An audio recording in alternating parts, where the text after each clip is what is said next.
নমরুদ হযরত ইব্রাহিম আলাইহিস সালামকে আগুনে নিক্ষেপ করতে চেয়েছিল, কিন্তু আল্লাহর কুদরতে আগুন তার জন্য ঠান্ডা ও নিরাপদ হয়ে গিয়েছিল।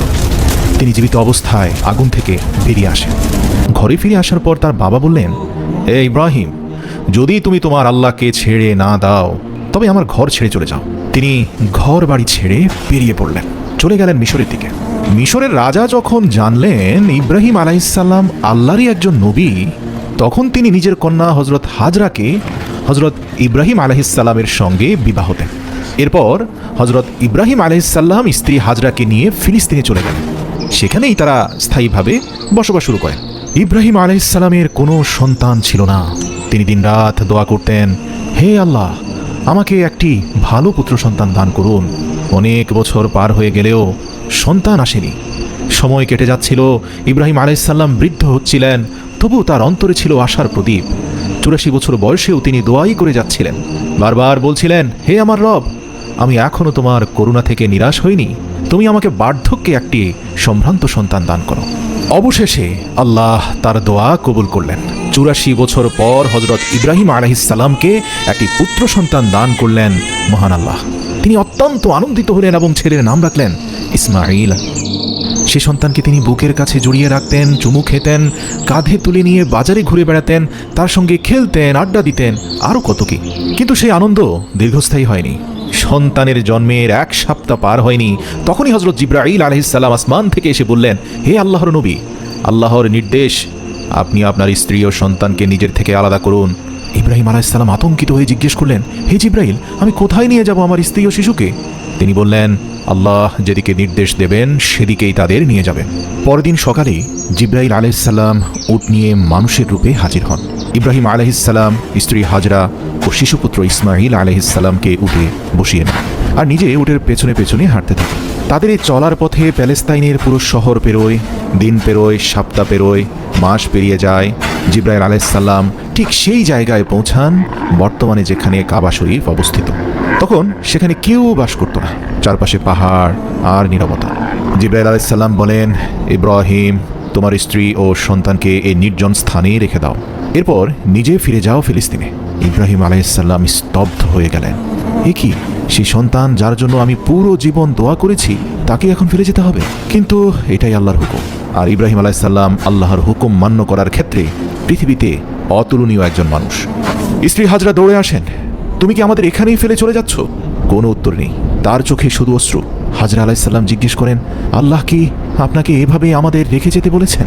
ইব্রাহিম আলাইহিস সালাম মাথা নাড়েন, হ্যাঁ। হাজরা আলাইহিস সালাম চোখ মুছে নেন, দৃঢ় কণ্ঠে বলেন, তাহলে তুমি যাও, আমার আল্লাহ কখনো আমাদের কষ্ট দেবেন না, আমি তার জন্য ত্যাগ করতে প্রস্তুত। ইব্রাহিম আলাইহিস সালাম চলে গেলেন। চারপাশে শুনশান নির্জনতা, না পাখির ডাক, না মানুষের শব্দ, শুধু পাথুরে পাহাড় আর রৌদ্রোজ্জ্বল মরুভূমি। সেই নির্জন উপত্যকাই আজকের মক্কা, যেখানে আমরা উমরা এবং হজ করতে যাই। কয়েকদিন কাটল।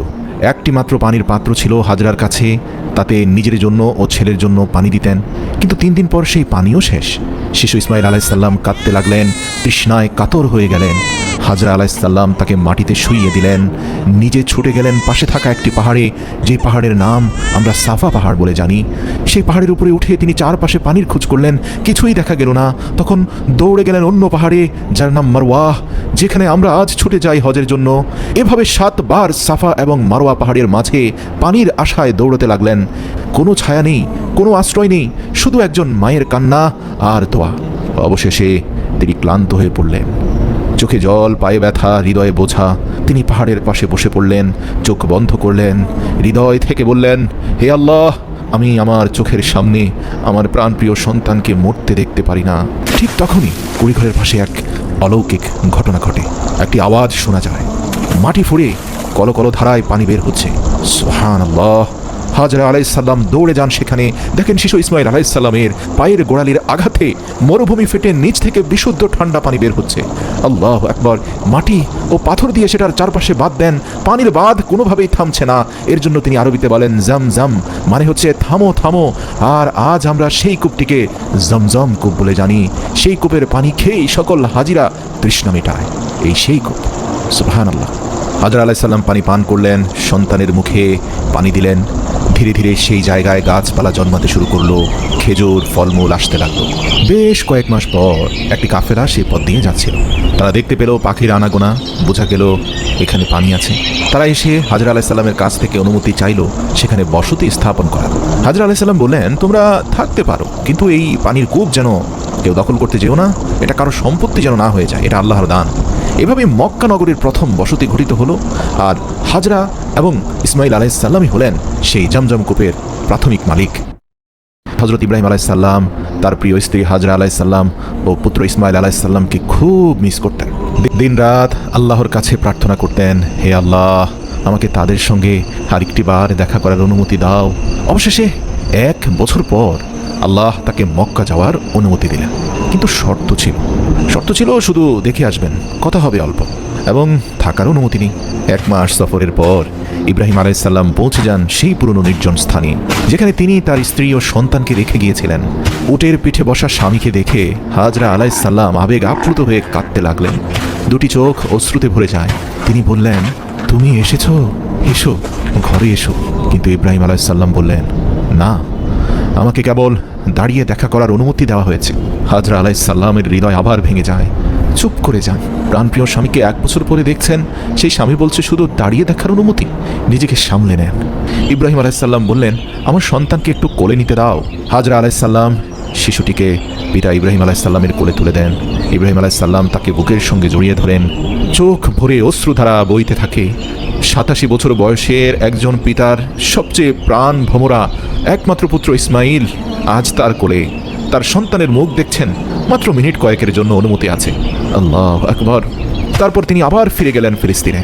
আবারও 7 বছর পার হয়ে গেল। ইসমাইল আলাইসাল্লামের বয়স হলো 7 কিংবা 8। এক রাত ইব্রাহিম আলাইসাল্লাম একটি স্বপ্ন দেখেন।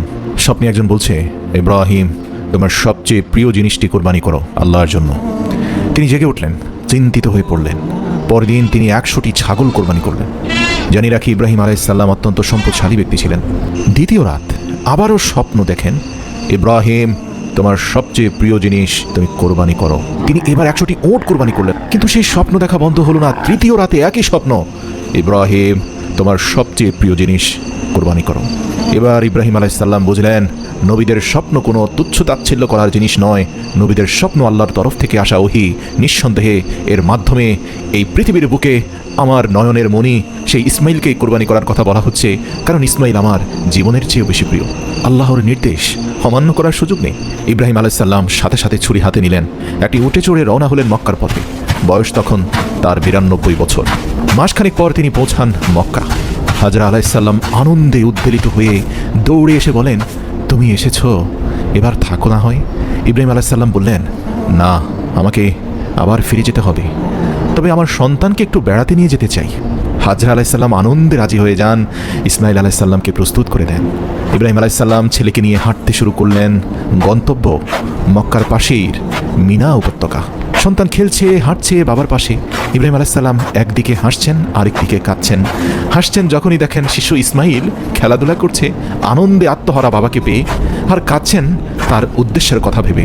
এভাবে হাঁটতে হাঁটতে মিনার এক নির্জন স্থানে পৌঁছে হজরত ইব্রাহিম আলাইসাল্লাম বললেন, হে আমার পুত্র, আমি স্বপ্নে দেখেছি আমি তোমাকে কোরবানি করছি। তুমি কি বলো, কি করা উচিত? ইসমাইল আলাইসাল্লাম বললেন, আব্বাজান, আপনি যা আদেশ পেয়েছেন তাই করুন। ইনশাআল্লাহ আপনি আমাকে ধৈর্যশীলদের একজন হিসাবে পাবেন। আল কোরআন। ইসমাইল আলাইসাল্লাম আরও বলেন, আমাকে শক্ত করে বেঁধে দিন, যাতে কোরবানির সময় আমি নড়ে না যাই। আপনার জামাতে যেন আমার রক্ত না লাগে, যাতে আপনি দেখে দুঃখ না পান।